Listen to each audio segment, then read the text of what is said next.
Shri Mataji, everyone. A very good morning and welcome to the morning meditation. Let's all collectively bow down and seek permission for meditating collectively. We then raise our Kundalini in deep bandhans.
Let's put our attention on Muladhara Krishna.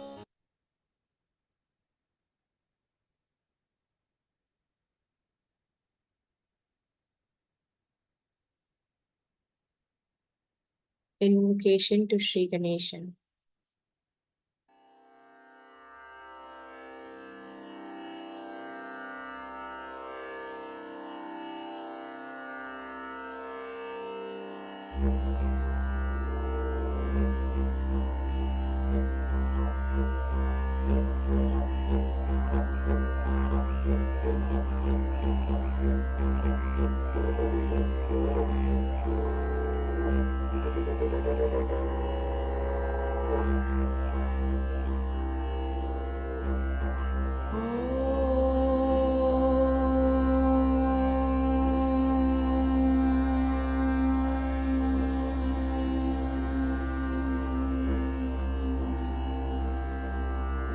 Ah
Vakratunda Mahakaya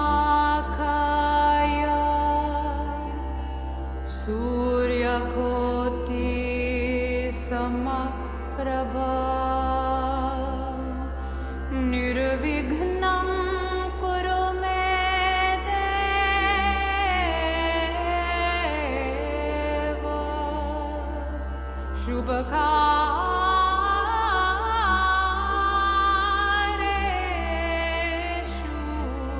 Sarvada Om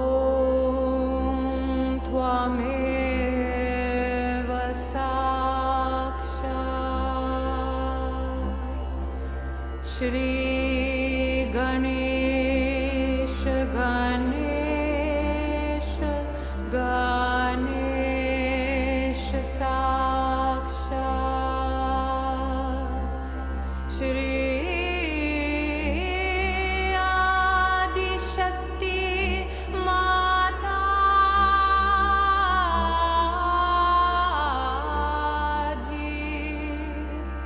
Shri Nirmala Devye Namo Namaha.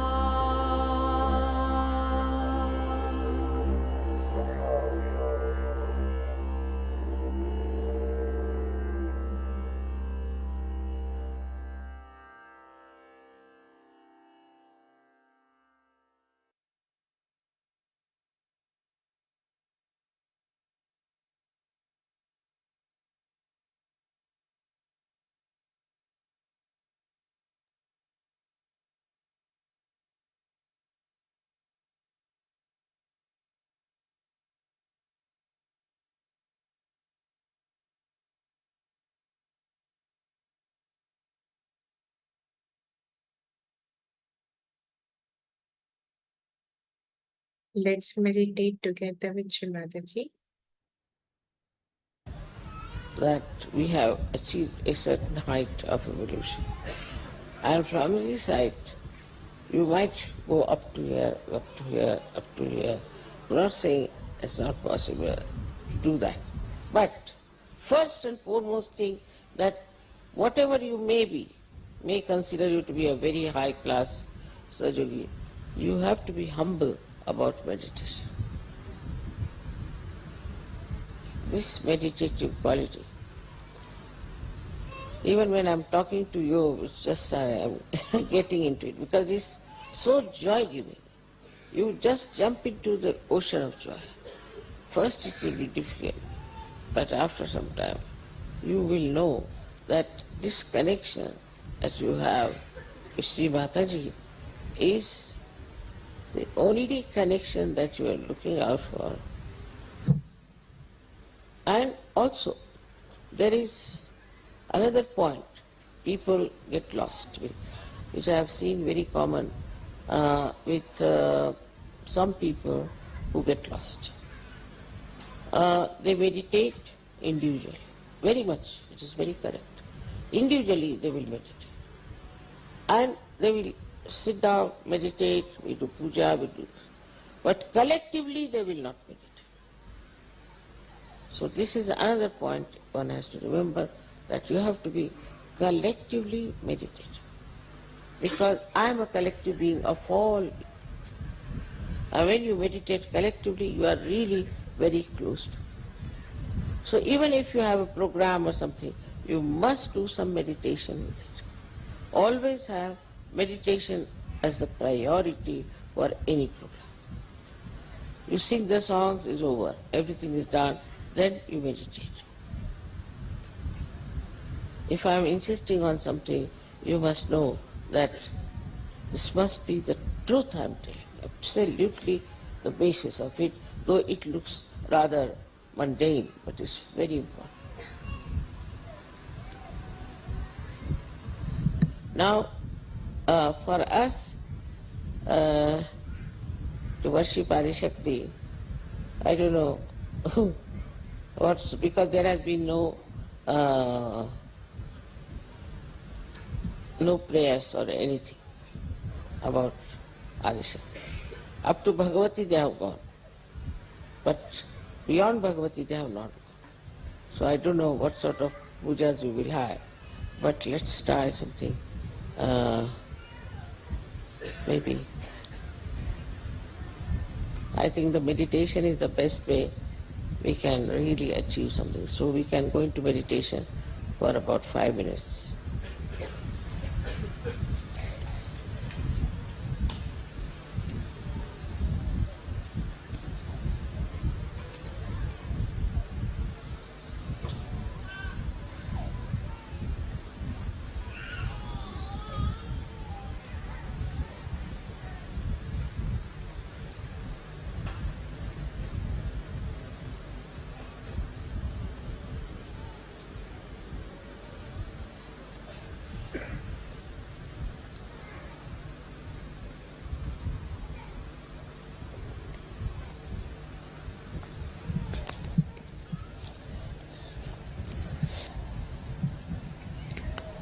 Can you increase the volume? Please close your eyes.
Let's be in meditative state.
Let's absorb Shri Mataji's Amritvani.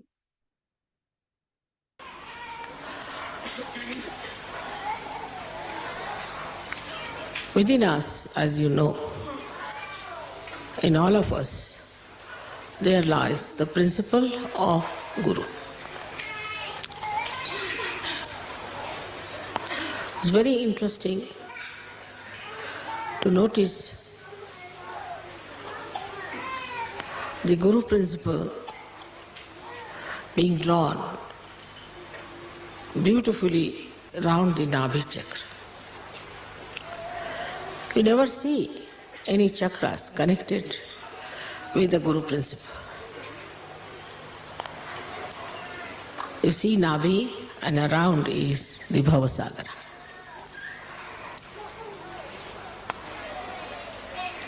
So this Bhavasagara, which is the ocean of illusion, cannot be the Guru.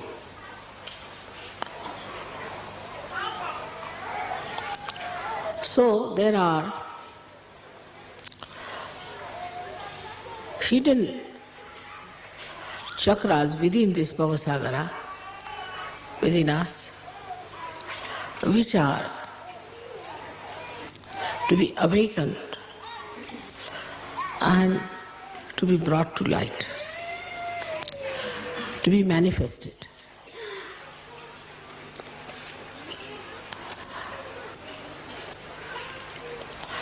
As you can see that the limits of this principle are done by the movement of the Swadhisthana chakra. Swadhisthana is the chakra which gives you first and foremost thing is the creativity. A person who is a guru has to be creative by nature. If you are not a creative person, you cannot become a guru. For example,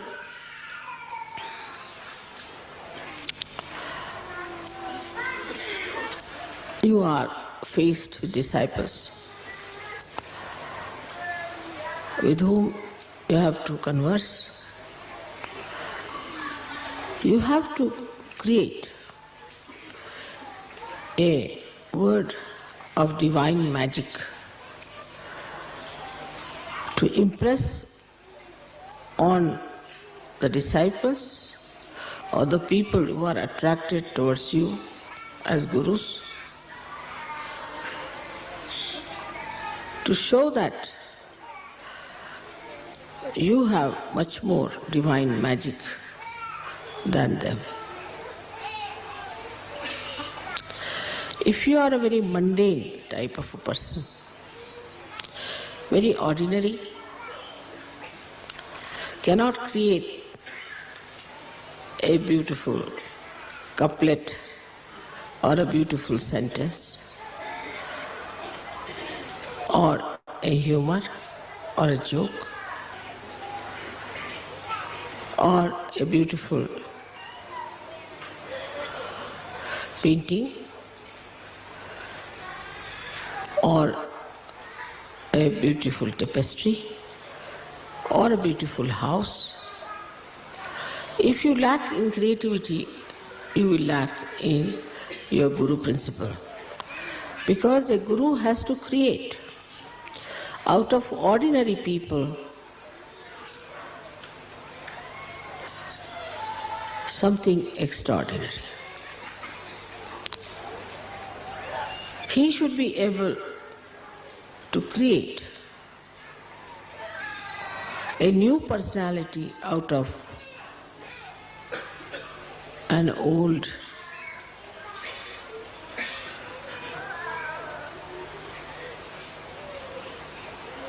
personality which is decaying. So the first principle you have to understand within yourself that you should be able to create a new personality in a person.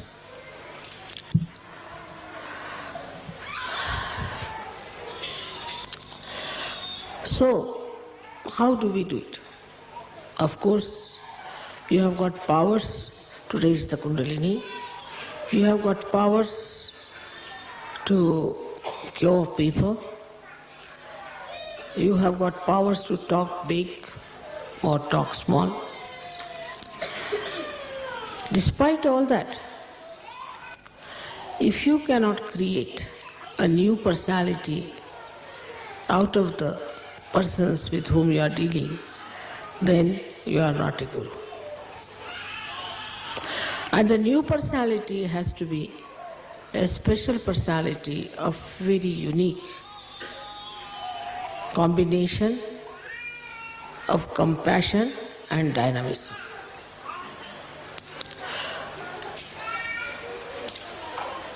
So it is important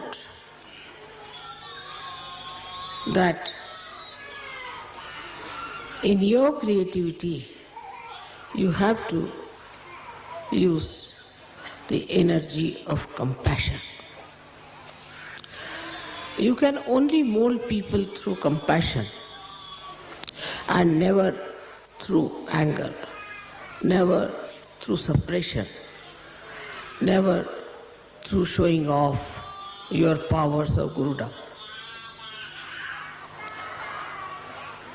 Unless and until you handle the situation and the personality very carefully, showing all the respect, showing all the concern and all the love for the person whom you are giving realization, just showing off that you are a great Guru, it will only create a kind of a fear about you, and after some time people would not like to see your faces.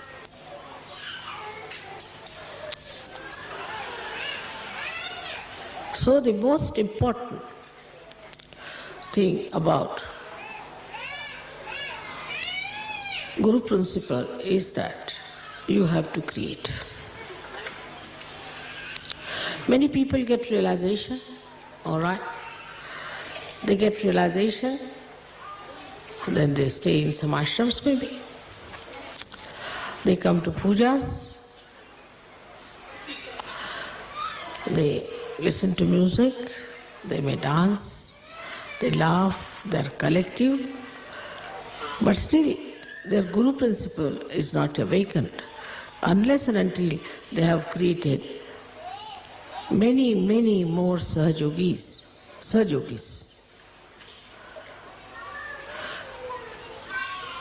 So the vision of a Guru should be, how many Sahaja Yogis I am going to create?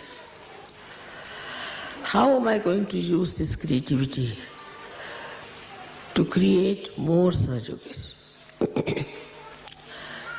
So the basis or the essence of the Swadhisthana chakra, though is aesthetics, the force and the energy of Swadhisthana chakra is attention. If you have a wobbly attention, if your attention is 1 minute here, 1 minute there, if you have an attention by which you just can criticize others and cannot see your own faults, if you have an attention by which you show people that you are a frivolous, nonsensical person, then your Guru principle is wasted. It is the effort of Sahaja Yoga that is wasted, and your Guru's job is also wasted.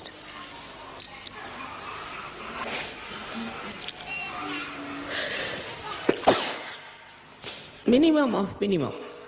First, the attention has to be pure. But pure attention doesn't mean harshness. It doesn't mean asceticism. It doesn't mean disciplining your eyes like a blinkers of horse. But in all freedom, your attention to be concentrated. Where do we pay our attention the most? If we are honest, we can think on human level, we pay our attention to our children, to our wife, to our husbands, to our family, the relationships which are with love. So, when your attention has got the compassion and the love for another person, then only you can work out the realization of others. If you have to work out the realization of others, it has to be an intense love for another person. If you don't have that intensity, you are just moving your hands, raising the Kundalini because your mother has given you powers and it's finished off. That intensity of love can only give you success with your pure attention, and I think the pure attention can only love. Impure attention cannot love, because all impure attention is self-oriented, I-oriented. They are not self in the sense spiritual-oriented.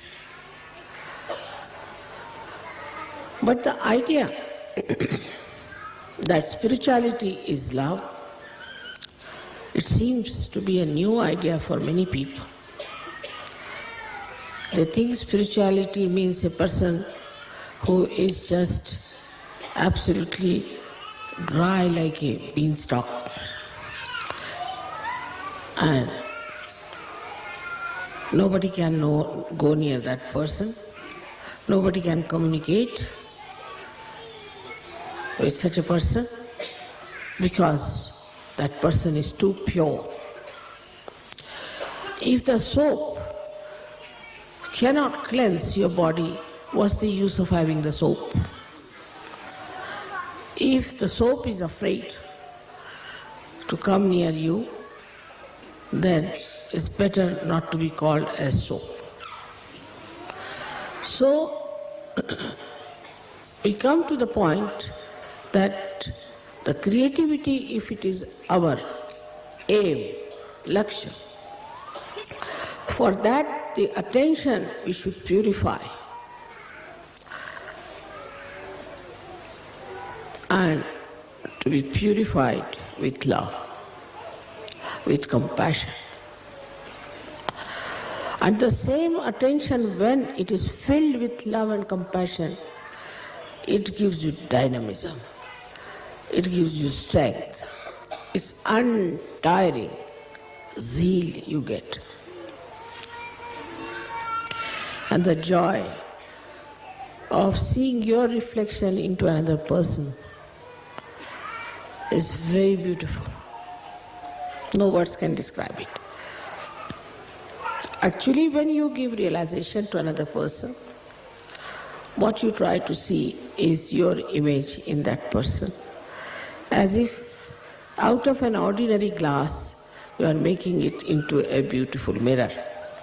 And then you want to see that. That is how you create. You create your own reflections, and through the cleansing of the reflectors, once you understand that without creativity, this Guru Puja is useless for you.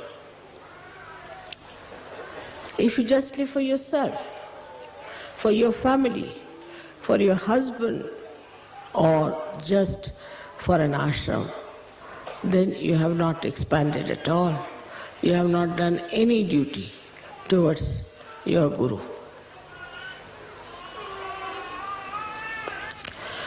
Of course, as soon as you take to this principle, you develop so many qualities within you. The first you develop is wisdom. Because you realize where you are going wrong.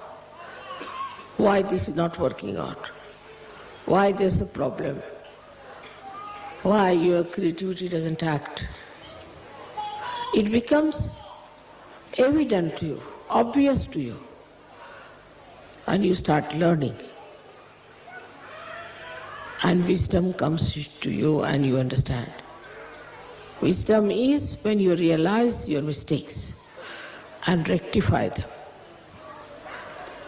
And with that, you develop the balance, the understanding, how to deal with another personality. I always tell the story of a car, that there's an accelerator and also there's a brake. You have to use first both of them without understanding what is it. Still you are not a guru. You are not even a driver. Then when you know, then you automatically drive, then you are a driver. But still the master is sitting behind. So now you have to become the master.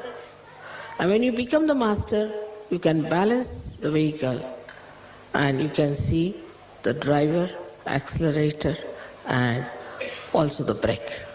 And you can manage it just in a very simple manner. So this Guru principle is limited and goes on increasing its limitations, like the horizon. As you start growing into more creativity, the more people you create. And the central point of this one is the Nabhi, is the center, which like a big pivotal point on which the whole of this movement takes place. Nabhi chakra, as you know, you get it from your mother to begin with. So a guru has to be the mother. He must have the qualities of the mother, not the modern mothers, but in the real sense of the word. That a guru has to love her children and has to have strength and courage to correct her children. And the earnest desire should be to put the children onto proper lines, to guide them and to help them to rise. So the first nourishment comes to us even when we are in the womb of the mother, through the mother. And so you are the mother, though you may be a man or a woman, but in quality you are the mother. And whatever you think or whatever you do has an effect on the child. The way you behave, the way you talk, the way you live, everything has a bearing on the development of the child. In the same way, when supposing a Sahaja Yogi who is trying to give realization is a hypocritical person, if he is a wrong type of a person, if he does not respect his own guru, the children behave the same manner. And they take wrong things much faster. They see to wrong things first. So you have to be perfect in your behavior towards your own guru. You have to respect your own guru in a full way. Complete surrender to your own guru is important. Then they will see how you have treated your own guru, and that is how they will treat you. If you don't treat your guru with that respect, with that understanding, with that surrendering, then don't expect your children or the people whom you are guiding are going to respect you.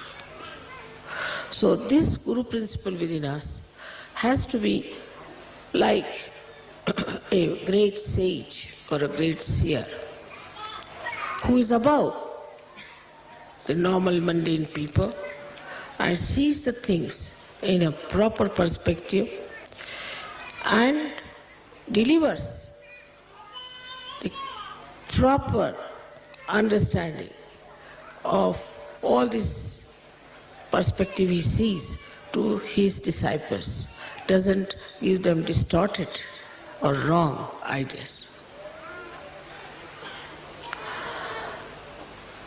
Now, one may say that, Mother, how is it that the love we can express and also tell them the truth? You have to look after the benevolence, hitam. You have to look after the benevolence of your disciple. It may appear that he may not like what you are telling that person today. But a day will come when he will think, thank God your Guru has corrected you and has put you on the right path. If the goal of the disciple is not to ascend,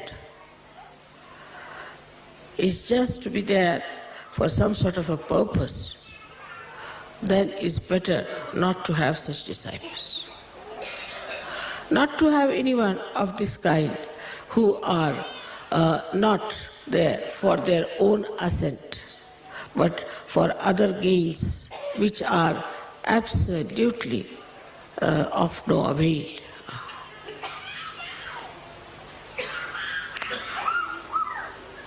This question arises sometimes, how to love? It's a very funny question, that we don't know how to love human beings. We can love our things, we can love our useless things, we can love some sort of a beautiful scenery because it gives us joy. We can love some nice restaurant because you can get good food there, or some sort of a thing which is of a very baser nature. But love for love's sake is this, that when you really love for love's sake, then you try to put or implant that love into somebody else. That you make another person as lovable as you are. So the whole system becomes different if you understand that we have to base all our progress, all our movements, all our behavior, all our understanding on love. Otherwise, your Guru principle is extremely weak, and after some time you will find you are just standing out of the shores of Sahaja Yoga.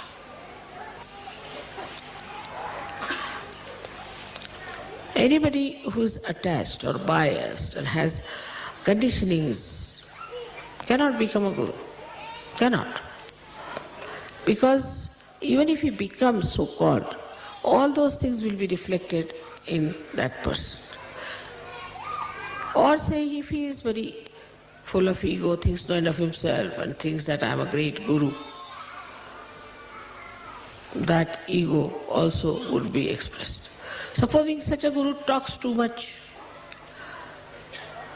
also find the disciple the same style. If he is a quiet type, you find the disciple the same style.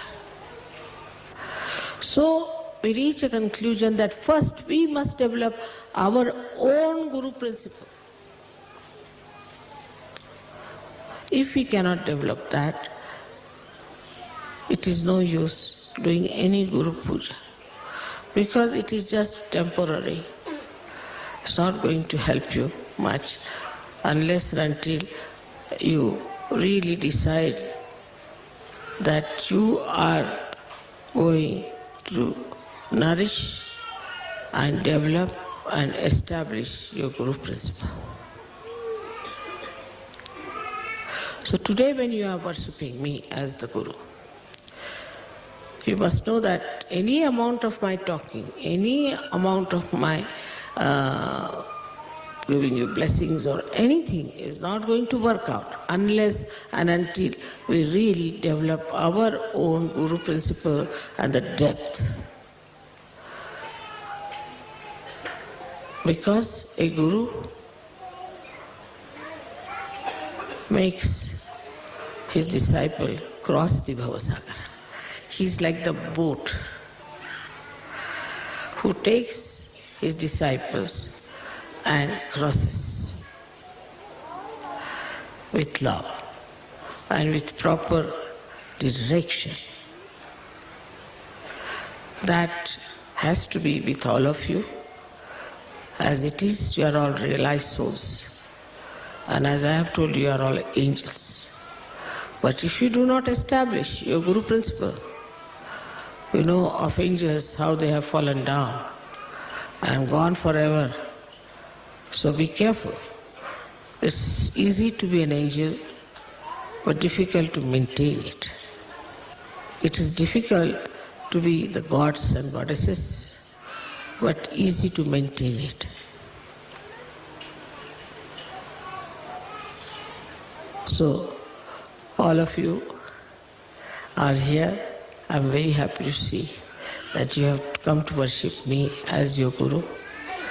And I would expect that my children are after my own image, that my image should be such that my children should feel that oneness with my image, and I should be a proud mother of so many children who have come from so many countries. May God bless.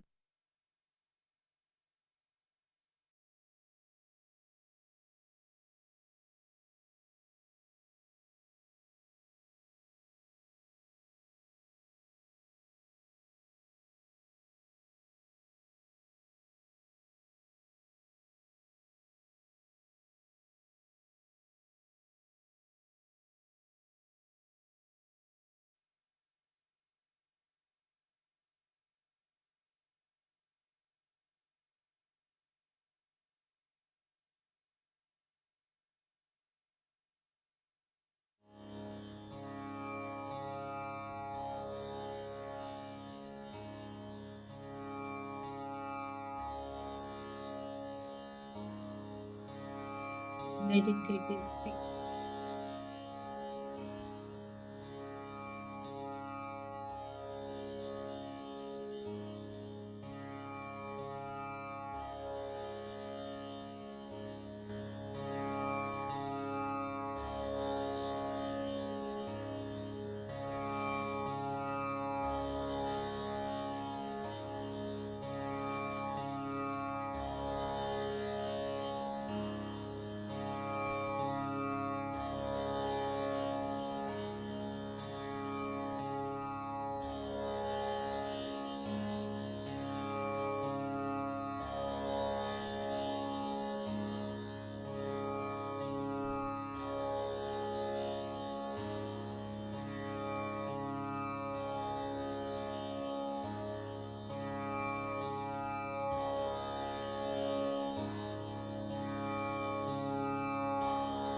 Let's recite Mahamantras.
Let's all collectively offer pranams and thank for the collective meditation.